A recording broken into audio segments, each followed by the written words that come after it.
again, and maybe you'll be watching it later. No, I don't have a filter on my screen, just right by the camera. It's a little crack, and that's what's causing that, uh, what appears to be a filter. It actually was useful in some of the other things I've been filming recently. So I just finished last night watching the four-part, what they call now limited series instead of what we used to call in the 80s and 90s a mini series. It was on Netflix called Death by Lightning. I was very excited about this program because the story of President Garfield has been one of my favorite historical stories. And I realized when watching it last night, watching the fourth episode, that my interest in President Garfield actually was piqued originally by another biopic, miniseries type of program back in the 90s on TNT called The Sound and the Silence, which was the biography of Alexander Graham Bell, which I've been looking online. I think there's maybe a French version on YouTube.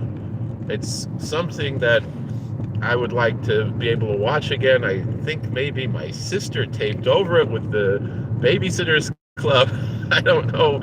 I know I had it on VHS, and I would watch it constantly, over and over. It was really one of my favorite shows to watch as a child.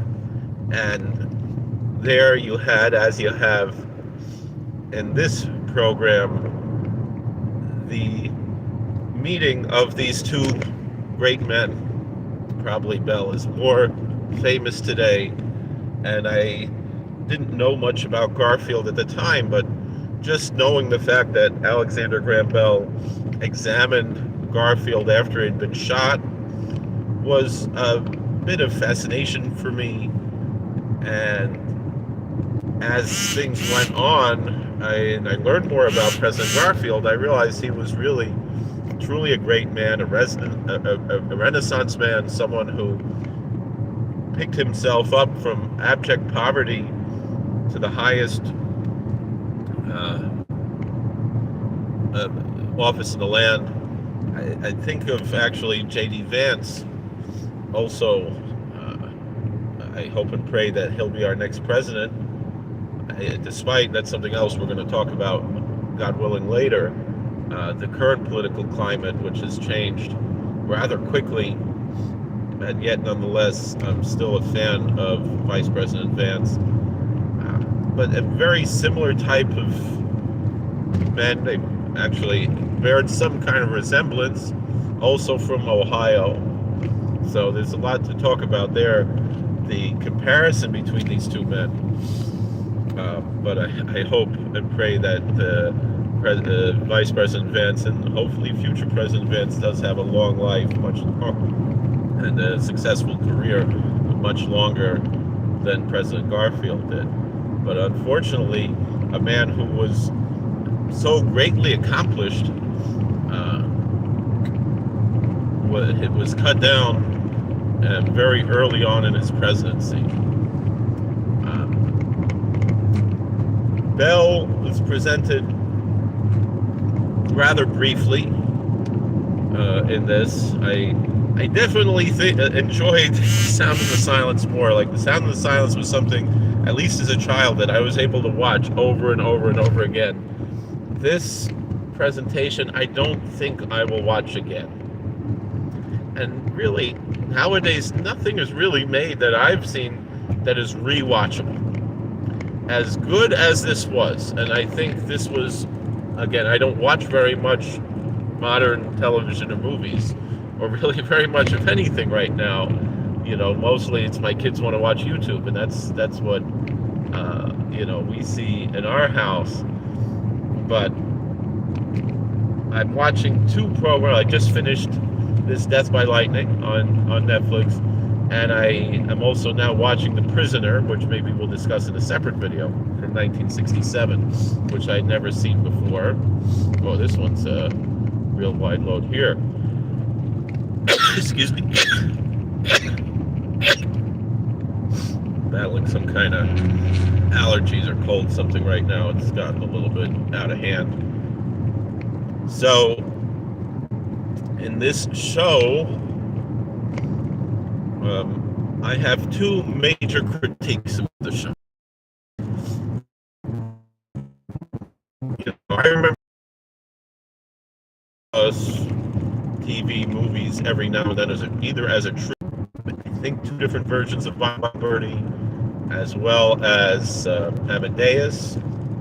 And Amadeus would be the example of something, and I remember Johnny Tremaine was a very important film that I remember watching in public school as a child. Here, this is totally not appropriate. I was thinking about this when you go live on YouTube or upload on YouTube, they ask, is this made for kids? And I think in the last couple of years, I only one time pressed yes, made for kids, when I made a kind of brain rot type style on Pirkei Avos, and it did not get very many views. It was a short. And this show, this Death by Lightning, is definitely not for kids. And it's, as far as the appropriateness of this show, it ruins it. It's kind of like how, again, something I only watched one time and rather regret watching, The Shape of Water. Shape of Water would have been a much better movie if it wasn't so disgusting. Shape of Water is much worse than this movie in that sense. But there's two aspects of the filth of this program. And President Garfield, actually, one of my children makes like a non sequitur that he didn't exist, just as a joke. And last year, as we were on our way back from the Monster Bash in Ohio, we stopped at the President Garfield Museum in Ohio. Just happened to be passing by let's go check that out. We didn't get to see his house, but we did get to see the bed where he died, and brought back some souvenirs and stuff, and it was very interesting to me. Almost at work, so I really have to finish this up. The shame of this, and another place that we once visited when I was doing a wedding, was where the Oneida cult, which later became the Oneida Silverware Company, their mansion where they had their cult. And that's a big topic. This movie follows these two men, Charlie Guiteau, who killed President Garfield, and President Garfield. And the Guiteau, they have to, show these scenes from this cult that he belonged to, which had, inappropriate, not for children. And really, I wish they would have left that out. They could have referred to it without showing it. It's rather brief, and it's something that's easy to skip over. I remember in Yeshiva, they showed us Romeo and Juliet from 1968, and they had to, the one scene they had to cover up that we weren't able to see. And I remember that was one of the things that was like a big controversy. But this is also back in the 90s. And it's hard to believe how much time has gone by. But at least that's historically accurate to some, although it doesn't look much like what I saw when I was there in Oneida. The thing that upsets me the most about this is the foul language. And not only that, but the use of the F word that is totally anachronistic. That's not how it was used in that time. I'd say, 90% of its usage in this movie was not how it was used at the time. The other, 10% was how it was used. And that's a shame. It's unnecessary, and it's really, anachronistic and wrong.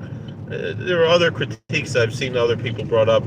But the point that I feel with that is that this could be a great tool in a classroom, and yet it's not. I wonder if they could perhaps make a version of the show just for schools, But then the nonsense of drinking and smoking, a warning why it's TVMA. It's like if you don't know the difference between smoking, tobacco in a movie or a TV show, and sex and nudity and inappropriate and foul language, it's people have lost their minds, really. But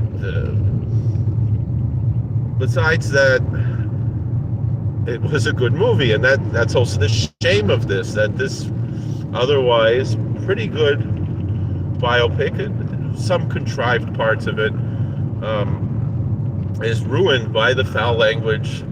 The sex is easy enough to skip over, and it's rather brief, but the foul language is just way too much, and I believe anachronistic.